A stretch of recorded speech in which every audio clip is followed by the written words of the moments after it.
Hello, everyone, and welcome to the first episode of Unseal. That's the name of the show. Okay, nice to hear Um, that. and I don't know if you see the play on the word EAL at the Yeah, end and yeah. Unseal. So hopefully, makes sense to everyone. In this first episode, I'll be speaking to Sam, a good friend of mine that we met years ago. Yeah, it's been a while. Yeah, it's been a while. So how are you generally? Yeah, no, I'm doing good, thank you. How are you? Yeah, I'm doing all right, thanks. Um, Obviously we've had the chat beforehand, but thanks a lot for you joining me, Yeah, taking time. it's a pleasure. And hopefully this could be a start of something bigger. Now, before we start, could you just introduce yourself to us?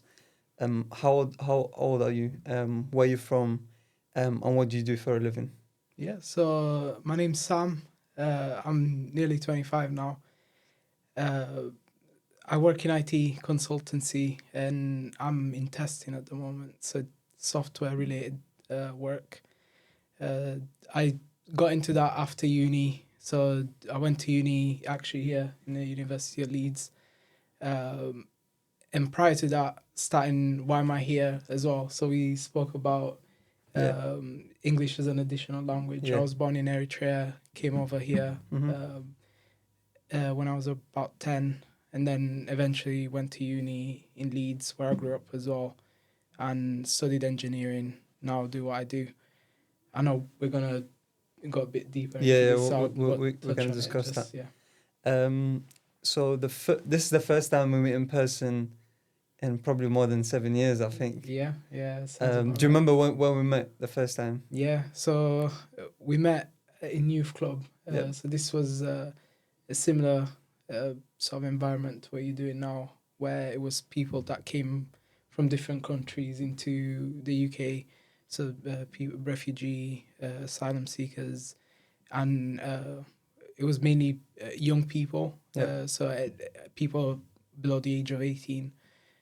Myself and Ismail both went there. I think I'm a bit older than you, as maybe towards the end of high school, whereas you were starting high Yeah, school. literally, I believe in year like Yeah, yeah, nine-ish, 9, 10. I came across the program by chance. yeah, A friend told me about it, and I was literally bored, and I wanted to make friends, yeah, so I turned up. And I remember seeing you with your friends. Obviously, I couldn't speak any English, and it was a bit difficult communicating with other yeah. Of people. But I course. definitely recognize you from that Yeah, time. yeah, I don't remember that we had much interaction, yeah, to be honest with you, but it's just crazy how life goes in a full yeah. It circle. does. It And we does, meet. doesn't it? And I think that's also how we're back here Yeah, together. exactly. So you posted on LinkedIn, Abdu, Yeah, yeah. who used to Run run the the session. sessions, Yeah. sort of put us in touch because I still spoke to Abdu Okay.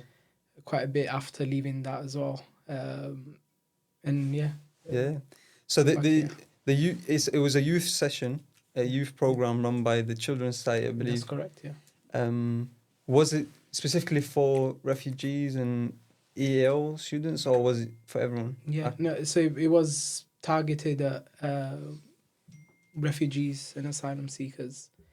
So it was for people who weren't native to the UK, but particularly Leeds, and it just be an avenue to meet other people in the same situation. Yeah, yeah. Yeah. So the reason I wanted you to be my first guest, Mm. because, like we mentioned, you were the first person that I introduced the idea to. Yeah. So around September of last year, I think, summer of last year, I came across this idea, and I wanted to get it going. So I put something on LinkedIn, and I said, if anyone knows someone who went through the system, who is an EAL student, who would like to talk to me about this idea, please get in touch. And Abdu tagged you, I think, in the comments, and that's why we got in touch. Now the idea since has died, and Yeah. I've tried to resurrect it again. Yeah. And Um, here and here we are, yeah. exactly, full circle. Um, I want to ask you, when I first, when we got contact, and I messaged you on LinkedIn, what was your reaction about the idea? You're honest, it's fine. Yeah. No. To me, it was quite exciting to see. So, like you said, I remembered you from the youth club. So I was like, and I remembered you young. So like even seeing you like going out and then try and pay back maybe what you got, or maybe try and help out someone that was in a similar situation. I thought, yeah, that when Abdul tagged me, I was like, yeah, I'd be happy to actually help. And I think we might get into that a bit as well.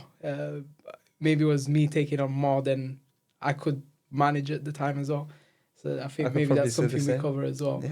So, and that's a bit maybe also how it died, where we started meeting up, and then eventually contact died, and Ismail reached back out and was like, okay, let's get this going, and here we are. Here we are indeed. Yeah. Okay. Now that we established all that, let's get into the nitty gritty of why we're here. Yeah. I've probably explained at the beginning what the purpose of the show and why I want to bring these people on. And I've also, I don't know if you know this, I'm expanding the idea. I don't want EAL to be specifically about English as an additional language in that sense. I want it to be more about the wider context of someone who probably moved from somewhere else to the UK Yeah. and managed to work hard and get through the obstacles Yeah. and that sort of thing. And I feel like the wider context is people go through various obstacles in life and then they get through it. And I want to meet these people because I'm really and truly, I'm doing this because I want to improve my communication skills. Okay. And I also want to meet people that I think are cool. Yeah. So anyone that gets on the show is basically a cool Alright, dude. yeah. Thank you. Okay, so you mentioned you're from Eritrea. Yeah. Were you born in Eritrea? Yeah, I was born in Eritrea, and when I was about 10, moved to the UK with my family. Okay. We pretty much lived in Leeds since. I grew up here, ended up going through high school, a bit of primary, and What year is that? Year 10? When you're 10, 10 years so it old? was about year 6. Okay. So yeah, I did year 6. And What language do you secondary speak school. in Eritrea, if you don't mind me Yeah, asking? yeah. My language is Tigrinya. We don't have a primary language really. Yeah, Okay. there's different languages from the different tribes in Eritrea. Mhm. Tigrinya is the mostly spoken one. I speak that language. Coming to the UK, then I learned English, of course. And yeah, like you said, it's very difficult at first, especially coming to a place like Leeds where everyone's got a bit more of an accent. Exactly. Yeah, It's becomes not a that, bit harder, I guess. yeah. If you don't mind me asking, why did you move to the UK? Obviously, if you don't want to answer it, it's fine. For me, I just put it out there. I moved because of a war in my country, and we had to just back our packs and call it a day and move somewhere else. If you don't mind me asking, was it a job? Was it a family? Was it? No, it's a family situation. I think the situation back home, Okay. it's a bit more complex. Fair enough. So it wasn't a war, but it's the situation at the moment. Fair enough. And we're here now. We're here now, indeed. I want to ask, what was your earliest memory in The UK. Eritrea? Oh, in Eritrea. Eritrea. Yeah, What's Eritrea like? Yeah, for no, people who don't Eritrea know? is really beautiful place. I feel like if you look at it from an online perspective, you probably just get the negatives. Mm-hmm. But it's got a lot. It's got a lot of history. People, the community is really close, and you'll find that in most sort of countries outside of the West, maybe. But like you could go next door, and your next door neighbors are just as close to you as blood family. Yeah. And it's sort of like spending all day outside. You're safe as well. So I remember waking up in the morning when there's no school, just spend all day outside playing football, and then you get back home for dinner, and that's it really. So it was because I was a kid as well. Yeah. Maybe my memory's a lot simpler. It's not difficult or difficulties, at least for me. It's like quite fun memories, family, friends, things like that. So yeah, but because I was quite young, again, I wouldn't really know too much about the deeper stuff, the struggles, I guess. If you could remember, what would be the one thing you miss the most about Yeah, and country. again, yeah, all I was that I was saying, sort of like that sense of community, family that's still there. Yeah, that I feel like that's not something you can replace, even though I may have family here. But it's not Oh the yeah, same. it's not the same. Yeah, in the weather, obviously. Now, fast forward, you came to the UK at the age of 10. What was your earliest memory in the UK?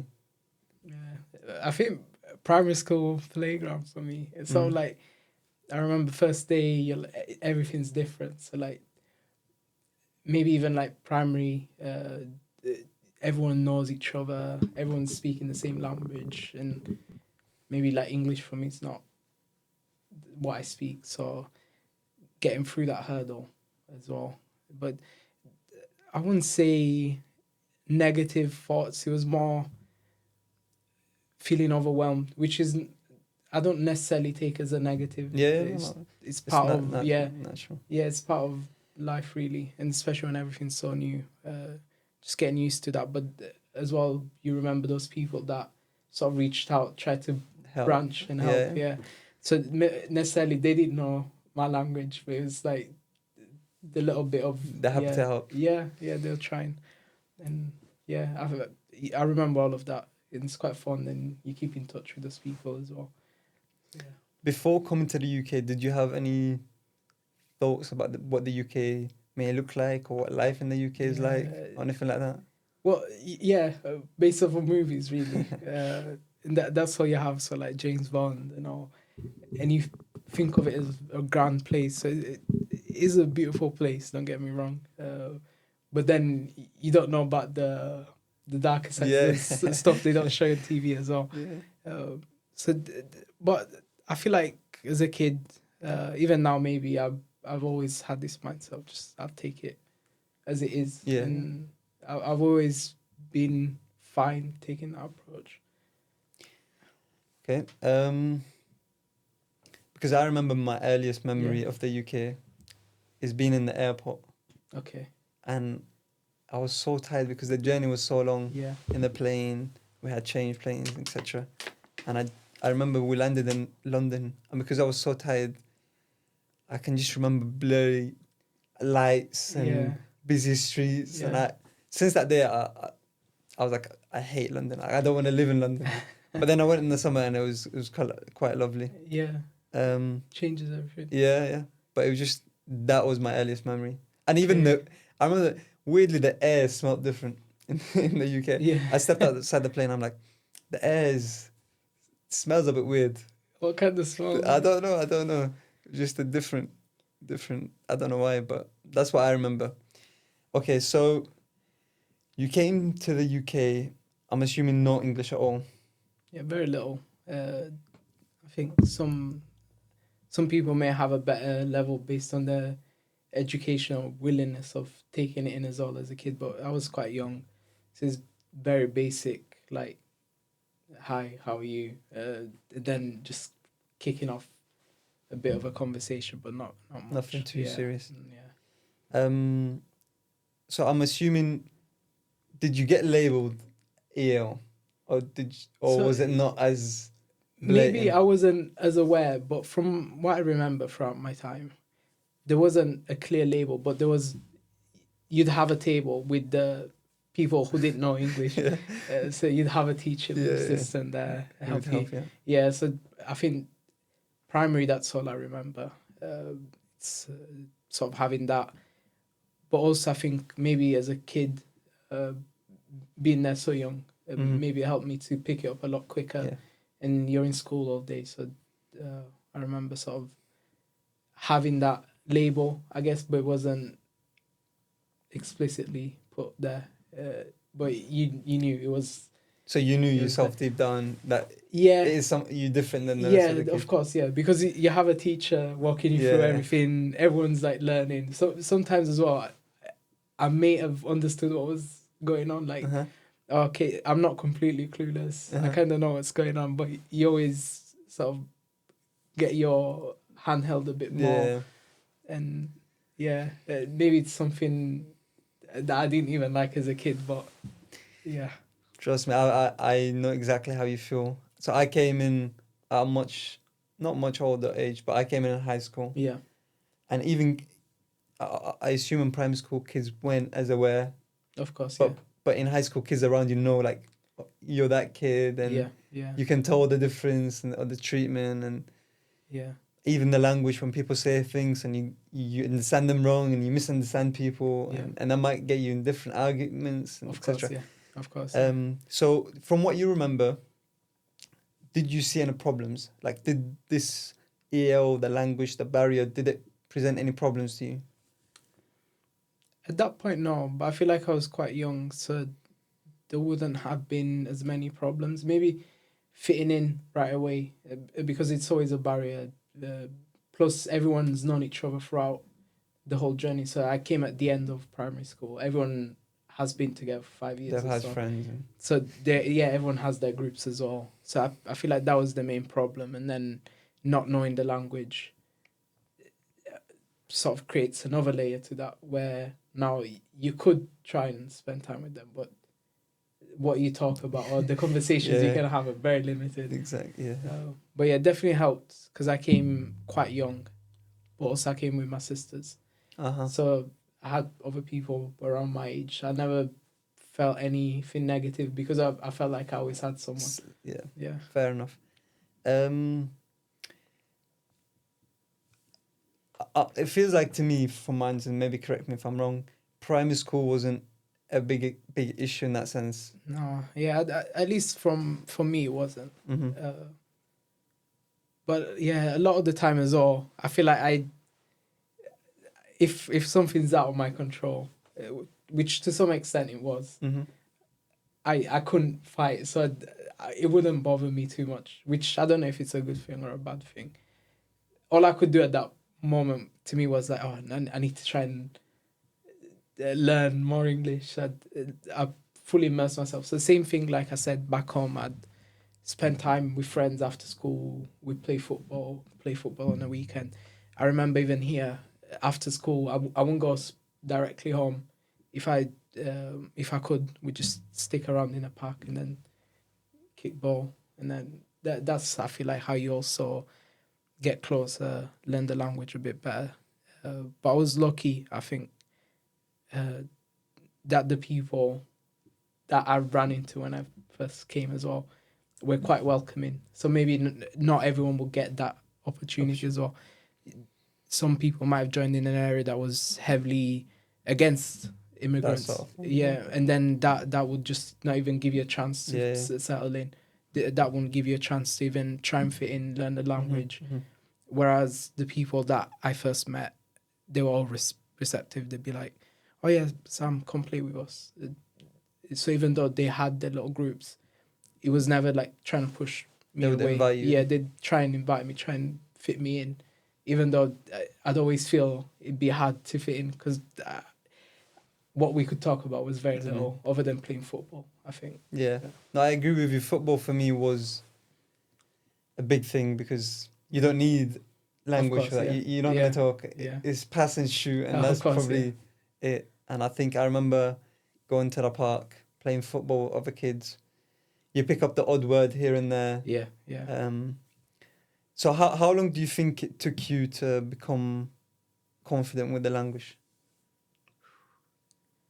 It took a while. I think I wouldn't say confident, maybe to a level where you're like, okay, I'm getting by, understand what's going on in the lesson. Maybe like, so lesson not too long, I'd say. Maybe like 5 months. I don't know if that's long or too short.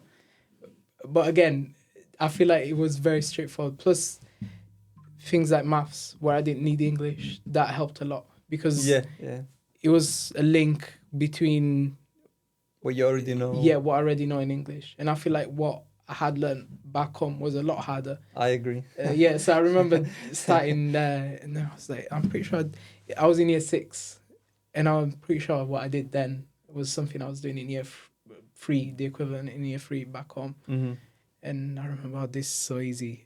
So I used to sit there, and I guess that helped as well because that additional effort was put towards understanding what the teacher was saying. No, absolutely. I I completely agree. And I remember maths. I came in high school and they put me in set 8. Yeah, I yeah, think. yeah. That always happens. And I'm sat there and they're learning about how to calculate the area of, I don't know, a square. Yeah. And I'm like, I've done this about 10 years ago or something. And yeah, but it gave me a confidence boost Of course. because I was excelling Yeah, in maths, yeah, where elsewhere I wasn't. But if I felt confident going into other challenges, yeah. I felt happy. People sort of recognize my hard work. Teachers course, yeah. recognize that I'm trying Yeah. and things yeah. like that. I want to ask you about your parents. Okay. Do you think they found it difficult adapting in the UK, and did they find it difficult helping you adapt to the UK and get through the education system, you think? No, I actually think the opposite. They always, because I feel like you go through so many struggles as adults more so than kids. Mm-hmm. Maybe because you're facing a lot. There's the legal side of things, paying for things, covering costs. Maybe even like you might be facing other challenges. And for a lot of it, I feel like I was sheltered away from that. So to me, my main struggle, I would have seen some of that where I would help, but I also had an older sister. I feel like she took on a lot more of that. Mm-hmm. Maybe translating things, people might have had that experience, or filling out forms. So in that sense, I feel like we were quite sheltered from the bigger struggles, because I especially now being older, I can see and understand a lot of that, and I feel like that was made easier for me. Mm-hmm. Okay. Now I was always intrigued about this question. I feel like personally, Yeah, there's still like remnants of the struggles that I had back then with the language. I feel Yeah. like, although it's been, I don't know how many years, but it's Yeah. still there. It's like, I feel like reading is a little bit more difficult, learning new words is a little bit difficult. Even putting a normal sentence together sometimes feels a bit difficult. of Do you think course. you've overpassed that stage, or do you like get No, that feeling I'm again? with you. I'm with you. So I still struggle pronouncing some words. Sometimes there's a little bit more thinking when I'm putting a sentence together. A lot of that also comes, maybe your language would have been Arabic, right? And also with my language, Tigrinya, it's very different as a language. Alphabets are different, sentence structures. They're not Latin-based languages. So when we try and say something, I feel like a lot of the time, at least with me, I have to put it in my native tongue. First. Yeah, and then try and translate it. And necessarily the direct translation doesn't make sense in English. So it's trying to then also make it make sense in English. And a lot of the time I mess it up. So, and I think that's still with me. But yeah, it gets easier. I feel like I don't know about you when you say you're still struggling. I feel like I am part of it. It's still Yeah. with me. I don't know why. I feel like COVID might have had a reason to do with it, because during COVID, my contact with a lot of English people, a lot of in lessons or lectures and reading and doing that stuff was limited. Yeah. And I felt like that might have hindered my progress. Okay. I was wondering whether you feel like it's still part of that is still with you till now, or it's like it died down, if you could say. Yeah, overall it did die down, but Okay. it's still with me. Okay. Even now, this little pause, it's me trying to put words together, string a sentence together to some extent. So it's not necessarily as difficult as it used to be, where I'm spending sort of most of my sentences just saying like. Rather, it's me now trying put a consistent sentence together, but I still need a bit more thinking. Some people might be finding it easier, maybe, but for me, at least, this is still there. I don't know as well. Maybe a question for you. So, your friend group as well, when you first joined, did you have anyone that spoke the same language as you? Yeah. So, having that as well, I feel like Doesn't. it doesn't help because when I first joined, for a lot of my time, I didn't have anyone that spoke the same language as I me see. outside of people home. Uh-huh. So at home I would, but then Outside anything outside of is that, completely yeah, English. I had to speak English. So like you said, in primary school they would sit you down with other kids from Yeah, similar yeah, background that don't speak English. I had a similar thing in my school, yeah, in high school, and it was not necessarily Arabic speaking people, yeah, but it was other people yeah, yeah. from different parts of the world, and I became friends with them. Okay. And later on, there were more people from where I'm from that joined in, and I had to help them Yeah, while learning myself, of if that course. makes Yeah, sense. So it wasn't. I didn't learn. One, I didn't have the chance to learn English fully and properly, and two, there was a lot of slang going yeah, on around, which didn't help. of I feel course. Yeah, like, in fact, it might have limited my words or yeah, vocabulary. yeah. Um, and yeah, what was your sort of experience in high school? Yeah, high school overall, I'd say good. I'd say that's probably the point where I end out a lot of my crinkles in terms of being able to communicate with people. Uh, Definitely came out a lot more out of my comfort zone as well, where, like you said, there's a lot of slang that maybe it's not as straightforward as, okay, this word means this, Mm-hmm. this is that. But also the level of teaching gets harder. So like English is something I struggled throughout my time in high Yeah. school, and it was something, to be honest, maybe I never had interest in as well.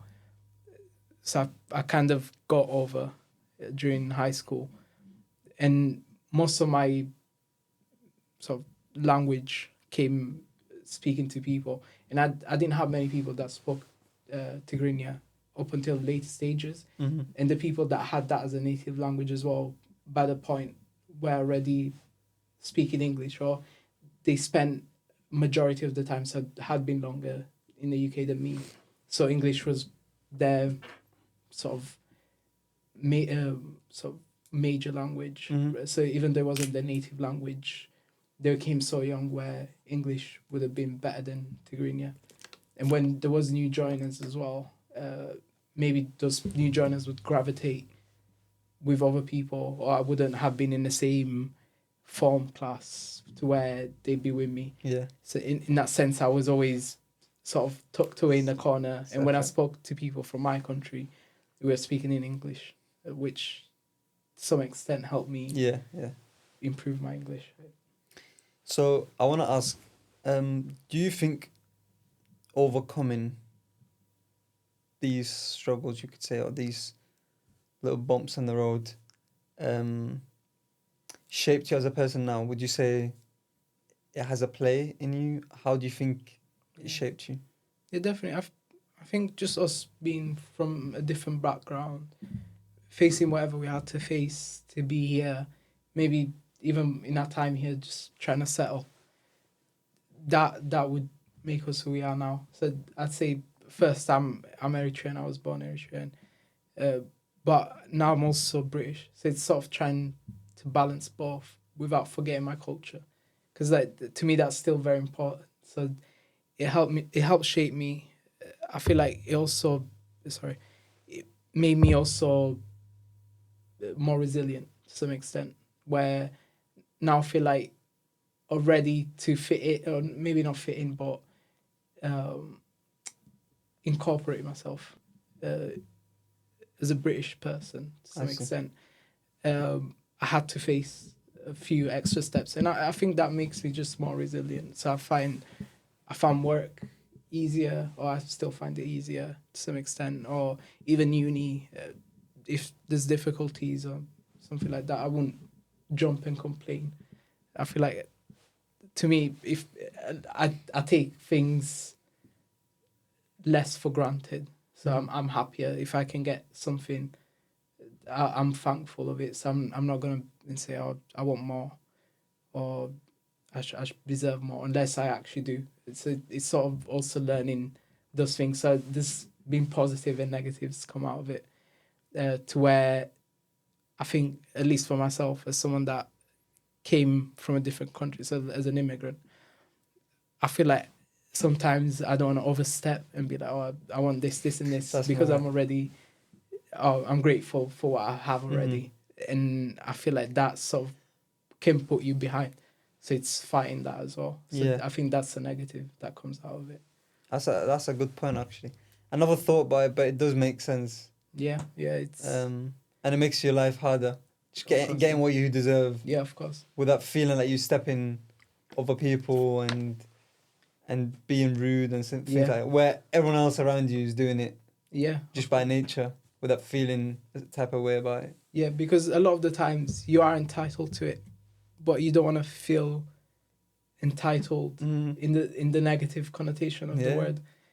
And a lot of the times I maybe put myself at disadvantage when maybe I already had one. But it's sort of being aware of what you're doing and why you're doing it, and taking a step back and thinking, okay, maybe if I do or say this, I'm not overstepping. I actually deserve it. And then you're getting what you need and what you deserve as well. Absolutely. So now let's fast forward.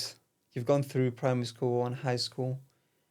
And it came to the point where you want to make a decision about life. Yeah. What you want to do next after you finish high school or sixth form, whatever you want to call it. Now, the purpose of this this show, you could say, or this platform, was to help people like us who came to the UK at some point in their life, and it would have been a lot harder for them to make these decisions. And I feel like, I don't know about you, you could tell me, I feel like when I came, I was so focused on learning English. Yeah. I'm focused about life and helping my parents and helping myself, that I didn't think about the future. Yeah. And when it came to this making that decision, I felt like, okay, I only have a year to make that decision. I'm not sure what's out there. What can I do? Yeah. Is it uni? Is it apprenticeship? Do I know what's available? Because believe it or not, all I knew about is the top degrees, like your engineering, your dentistry, your medicine. And my parents really wanted me to do medicine. Yeah. And I didn't know anything else. So I want to, when I get people on the show, I want to speak to them about how they made that decision and why. And maybe that will open someone else's eye about that degree and how they can get into it and things like that.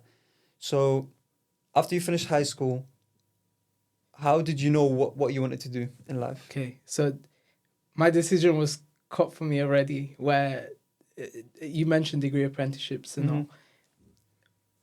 It got to sixth form, and the only option I really had was uni. It's not like you said, a lot of households from places like where we're from would want you to go to uni. So I kind of felt that was expected of me already. Okay. And I didn't necessarily have any other avenue in mind. Mm-hmm. So I knew it had to be that, pretty much. I wasn't against it. It's not necessarily also what I wanted to do, but to me, it felt like the only option I had. Is that because you think maybe your family or you didn't know about the other options, or? Yeah, so I didn't know about other options, really. So when I was doing it, I think we had a few fairs. The fairs were mainly about uni. Mm-hmm. And I think we had one or two about degree apprenticeships, but it wasn't in areas where I wanted to work in. So that meant that to me it was just uni, pretty much. Then I had to pick, what do I want to do in uni? I knew I liked maths. I liked physics. There's engineering. It makes sense. That was it. So I ended up doing aeronautical and aerospace engineering here, just purely off of that, where I had to go uni. And I enjoyed those two subjects. And that makes sense. And I looked at what options I had based off of that. That was where my interest lied in at that moment. Right. And I went for it. And I think what I would change, or what I would tell people to do now, is explore your avenues, because you have so many options. Absolutely. Degree apprenticeships, different companies. And by the day, it's like new things They come. keep increasing, yeah. And it doesn't have to be you staying in education as well, where I think that there is that pressure from our families, I'd say. But now you have other avenues where it could be starting a podcast if you're really passionate about something. Uh, Online avenues, there's a lot selling stuff online, maybe stuff that you make, service. It could be YouTube. Now I feel like the world's your oyster. You could absolutely. pick something, put your mind to it, and do it. and believe in yourself, because at the end of the day, it's something that you have to do day in and day out. So if you go uni, I met a lot of people throughout uni that ended up dropping out because it was something put onto them. And uni is very difficult. You can maybe take it easy a bit here and there, but it gets at some difficult, point. It'll get to you. Absolutely. So tell me about the degree, because I don't know what it is or what it entails. So it's pretty much very heavy on maths and science, mainly physics. Right. If you do engineering, you probably enjoy those subjects or applying those subjects to build a solution. So it's pretty much putting that knowledge to solve a real life problem. And in our case, of my degree, it was things to do with aircrafts or objects being sent into space, or shuttles going into space, rockets. And that was very much what I enjoyed then. But throughout my degree, I started enjoying that less and preferring software and. Okay, so you have the opportunity to explore that, the software and the computer? Yeah, so I did sixth form, but I didn't enjoy my A level. Okay. A lot of it came from the teacher. Wasn't the best, but so I didn't enjoy it then, and I thought, okay, it's not something I'm gonna enjoy. But then when I came back to it in a different environment, I found it more interesting, and then eventually that's what my career steered towards as well. But during uni, did you have the opportunity to explore? Yeah. So I think uni, to me, is what you make of it. So, for example, you're doing this now, and you're in uni. Uni is a great place to explore what you like, because there's a lot of opportunities, especially as a uni student. You get a lot of deals. You get a lot of things you can try for free. So I remember also doing Microsoft Azure certifications for free then, and now you have to pay for them. And you take that for granted. So if someone's going into uni, make the most of like different opportunities you get. And this is where you can meet people that can help you explore things as well, and where you'll have a lot of reach towards different areas. So I want to dive a tiny bit deeper into the degree, just because maybe someone is out there interested in it. Did you enjoy it? Yeah, the parts of it, yes. But then, because with that degree, at least here, they were all compulsory modules. We didn't pick any of our modules. Right. And some of them I didn't necessarily enjoy. And it wasn't what I thought I signed up to. So there's some essay-heavy modules we had to do, and I hate writing. That's a big thing. So I don't know if it goes back to what we were discussing earlier. But overall, yeah, I'd say enjoy it. You meet people that have similar interests to you. The lecturers were great as well, where you meet them, speak to them, and they got a lot of interesting knowledge to share with you as well. So I think, uni to me always goes back to that. If you're willing to make something out of it, it's a great opportunity for you to develop, even though there is a massive cost that goes with it. I agree. But it just, sometimes if you don't know, you just don't know. If you, it's hard to find these. Of course, not hard, but you need to be willing to find them and look for. You can't just wait and then they'll come to you. Yeah, I agree with you. So it's out there. Oh yeah, it's 100%. Not served to you on a plate. No. But you have to put in the legwork. See, okay, I want to do that. How can I do it? And then eventually you'll see, okay, if you're in education full time, you can do this, and this. So it's not necessarily also put out as an opportunity for uni students. So like you said, you have to put in the legwork for it. So So we've explored why maybe you've decided to go into this course, and it was mainly because of you enjoyed maths Yeah, and physics, and that course made sense. most sense. Yeah. Did you have an opportunity to explore other courses, or maybe make sure that that's exactly what you want? Yeah, I don't think maybe it was also something on my end. I didn't spend more time looking elsewhere. I was looking at other subjects, maybe like law, things like that. But I really didn't want to go somewhere where I have to write an essay or do a lot of writing. I know it's not something I'm good at, and it's not necessarily something didn't want to develop, but it's not something I would have enjoyed if I was to do it for 3+ years. It had to be something that I would have somewhat enjoyed as well, even if it wasn't something The I didn't complete want to do. package, Yeah, of course.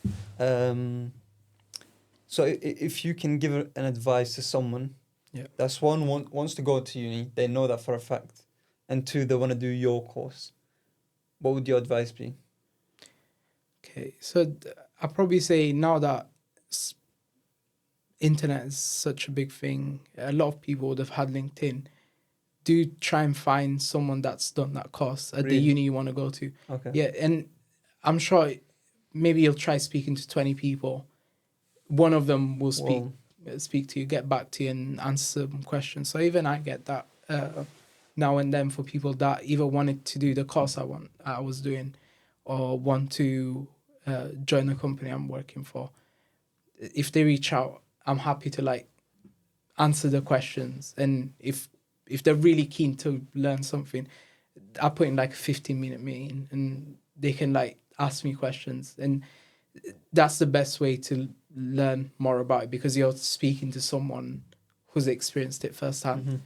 And I think if you have all those questions in mind as well, that's the best person to answer it for you, because they've been through it already.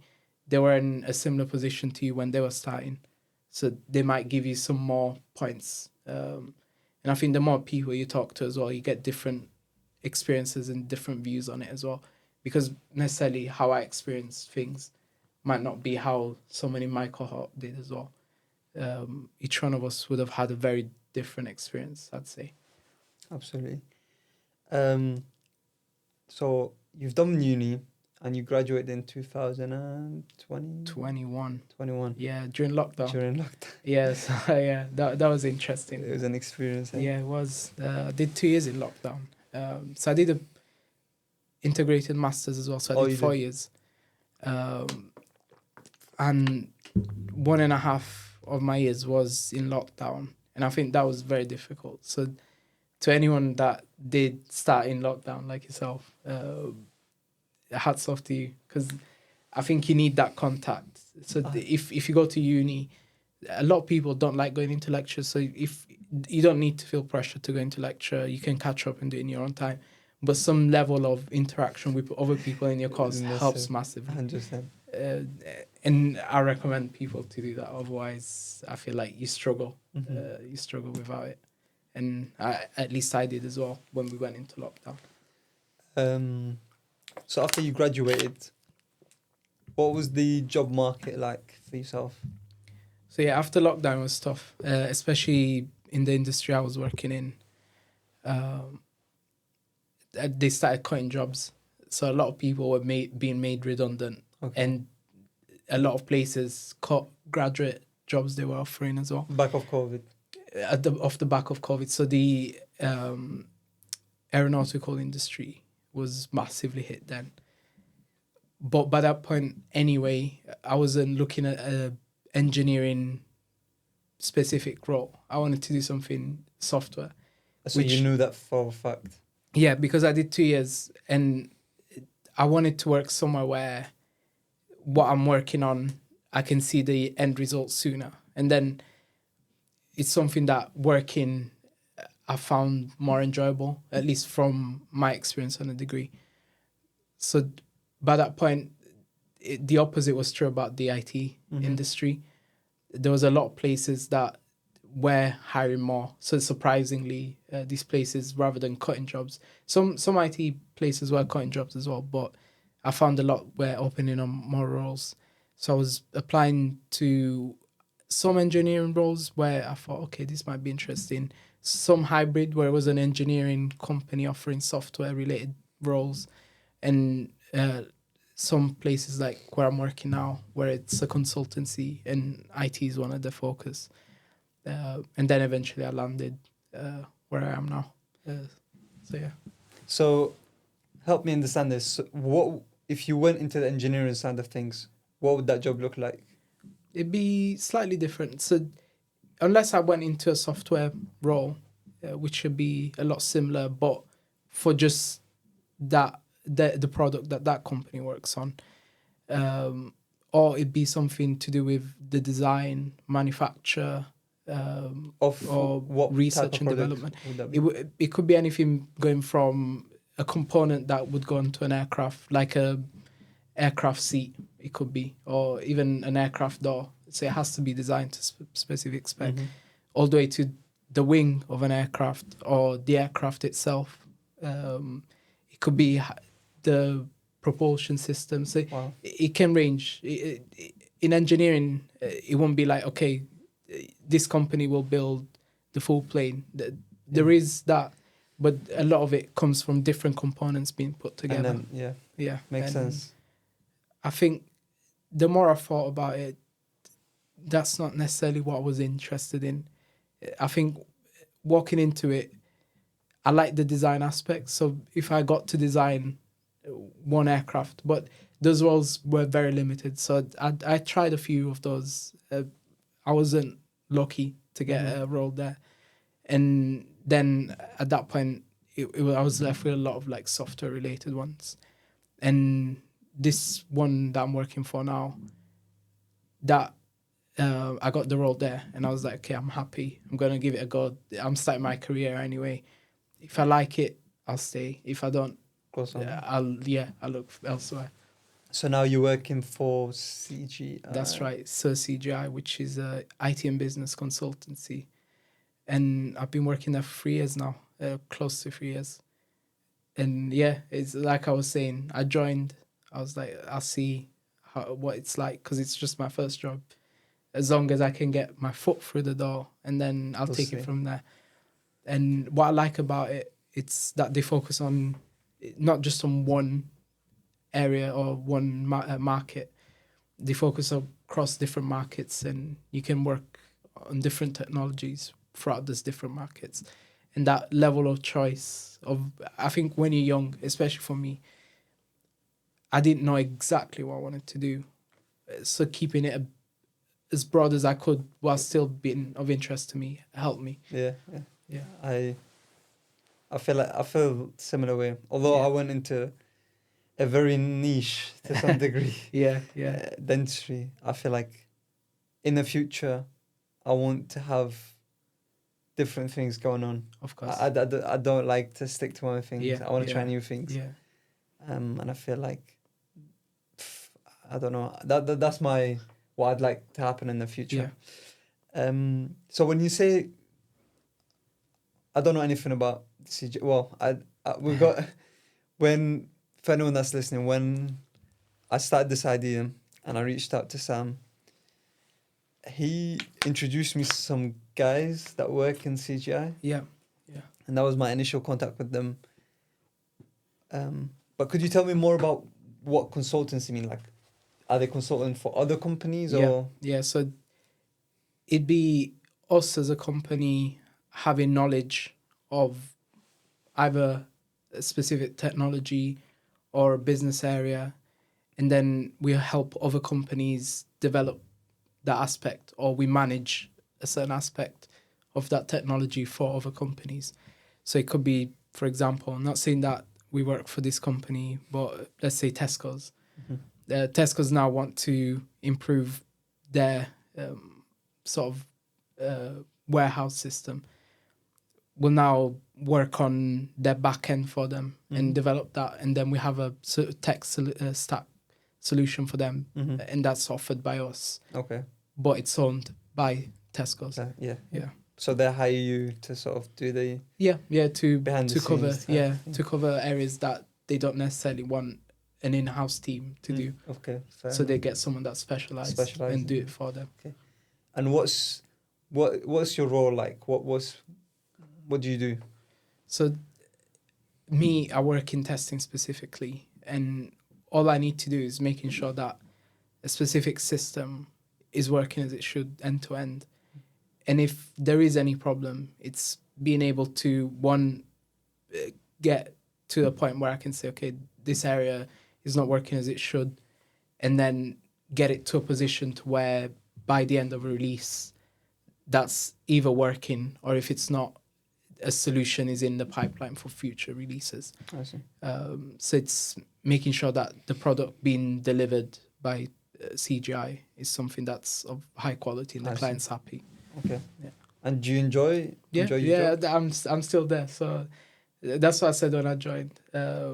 If I'm happy where I am and I feel like I'm still learning, I'll stick to it. So I feel like I'm still learning. I'm happy what I'm doing. It's a good team, good work environment.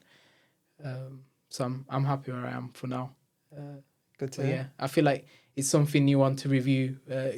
You also don't want to get too comfortable and stick to one position for too long. Otherwise, you're limited what you can learn. So it's sort of reviewing that every few months, see where I'm at, where I feel like I should be. Am I where I think I should be? If not, what can I do to change it? Can I do anything to change it? If I can't, then I think that does ask little signs for you to say, okay, maybe I need to look for alternatives now. I see. That leads me on nicely to the next question, which is, where do you see yourself in the future? Let's say 5 years. And I hate that question personally. Yeah. It's very difficult. It's a difficult question. What's your ideal scenario? Yeah. If you give me like a time frame, 5 years, to be honest, I can't say this, and this, but I want to be in a position where I'm comfortably living and I can provide for my family and all.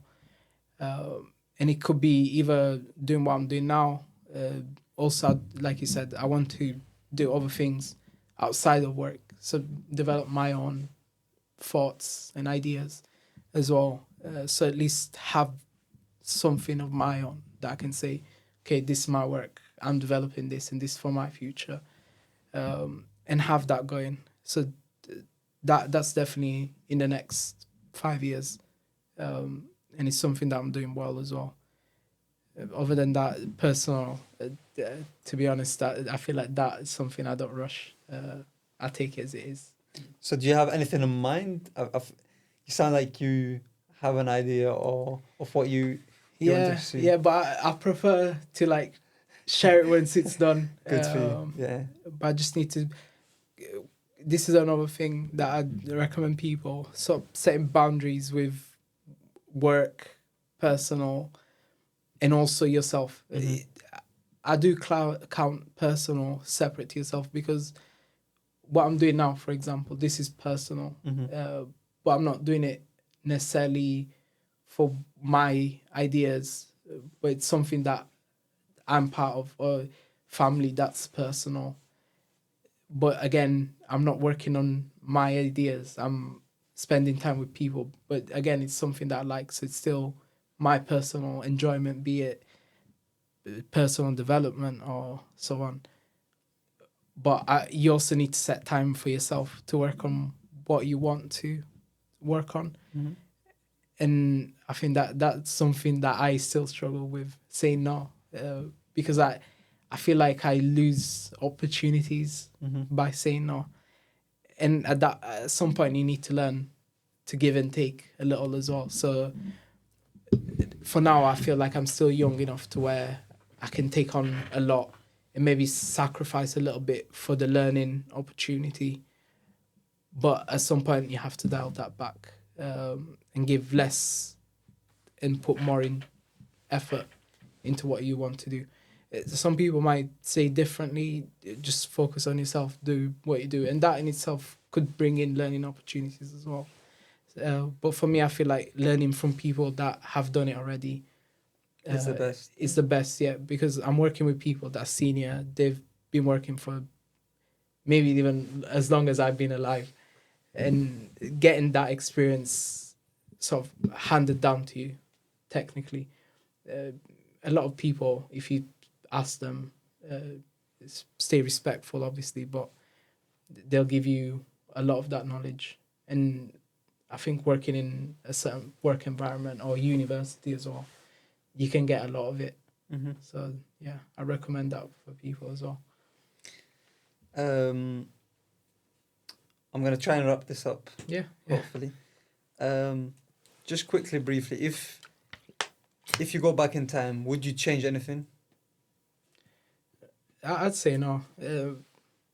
Maybe it's a bit ignorant, but I feel like every decision I made has led me here. I'm happy where I'm at now.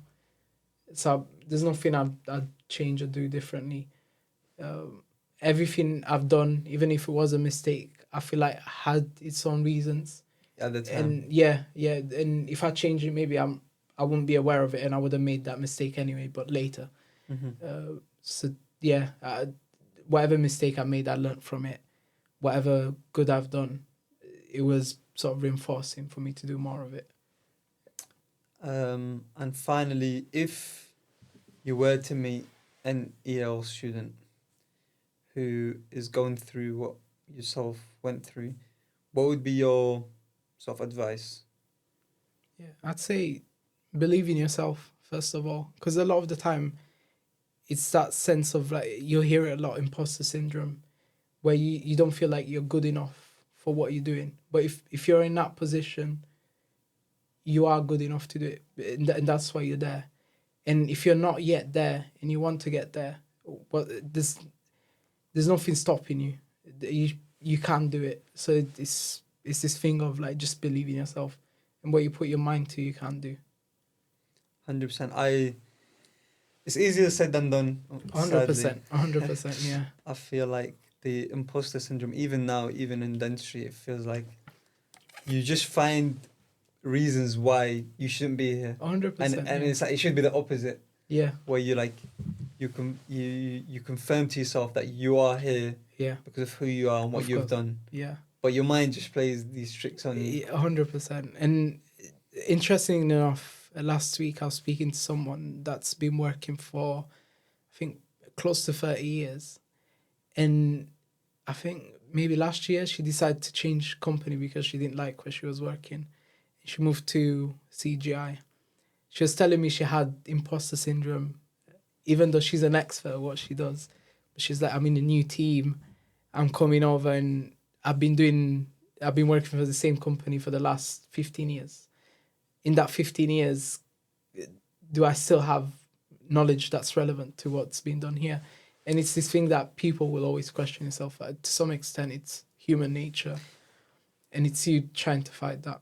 Yeah, no, I agree. You just have to overcome it. It's just a challenge, I guess. It will happen regardless of where you are or who you are, I guess. But you get a little bit better with managing it. Yeah. So I think that concludes our conversation. Yeah, thank you. Can you give me your thoughts on this before we I say well done on organising it. I like the idea you've got going as well. So hopefully, I wish you best of luck as well. And Thank you. You keep building up on it. I hope this first episode hopefully goes well. But yeah, I'm always here, and if anyone wants to reach out as well. Oh yeah, that please. Sees this. Actually, thank you for reminding me. Please, if anyone feels like they're happy to talk to me about their journey, and it doesn't have to be English as an additional language, refugee, all that stuff. If you just feel like you have a story to tell and you'd like to share and you think people will learn from it, please get in touch. Yeah. Do you have someone in mind that would be good for this show? You don't have to call them out. Yeah. But do you have anyone that would be that you'd be happy to invite as well? Yeah. I'd have to think. I have people in mind, but it also have to be from there, and do they want to come on? Yeah, no, absolutely. So I'm not going to put anyone no. in a pressure situation. But yeah, I appreciate your time again honestly. I'm happy to be here. Really, like I hope this helps anyone that sees it. Hopefully. And yeah, keep up the work you're doing. Thank you very much. Shake your hand. Yeah. And yeah, thank you.